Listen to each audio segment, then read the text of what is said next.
მინდა ჩემი აზრი გამოვთქვა ბატონმა იაგომ განაცხადა რომ ქუთაისი უნდა იყოს დედაქალაქი, რა თქმა უნდა ჩემი ქალაქისთვის რამე სტატუსის მინიჭება და პერსპექტივის გაჩენა რომ ეს ქალაქი გადარჩება უპირობოდ მისაღებია, მაგრამ მე მინდა ასე ახსნა ეს ყველაფერი.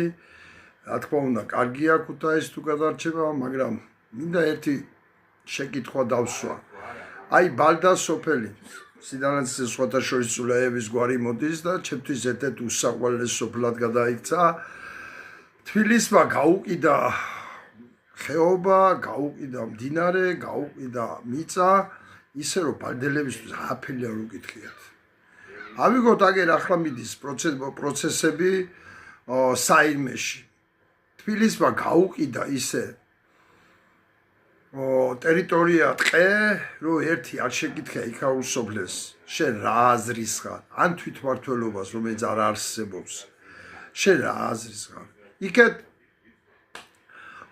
სულ ორში მიდის ერთი ამბავი, იმიტომ რომ ასე უკითხავად თბილისმა გადაწყვიტა, რომ თურმე სულ ორებისთვის ჯობია იქ კაშხლის გაკეთება თუ მდინარის რაღაცაში მოქცევა და დაშრობა.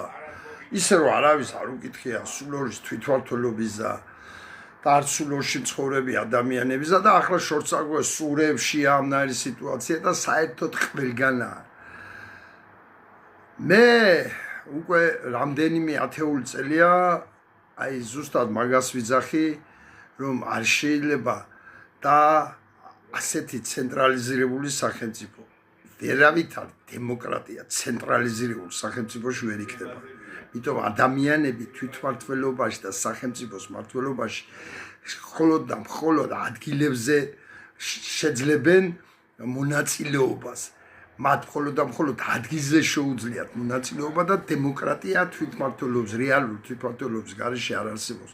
და რეალური თვითმმართველობა არ არსებობს, თუ კი მას მიწა მას არ ეკუთვნის, იქ არსებული შენობნაგებები მას არ ეკუთვნის, თუ კი იქ აკრებილი თანხების რაღაც დიდი პროცენტი იქ არჩება და თვითონ ამ ადგილზე მცხოვრებს შეუძლია დაგეგმოს, რომელი გზა დააგოს, ხილის საცავი ააშენოს, თუ რა უნდა ქნას. ეს თვითმმართველობა უნდა გადაწყვიტოს და თბილისი არ უნდა უწყვეტავდეს.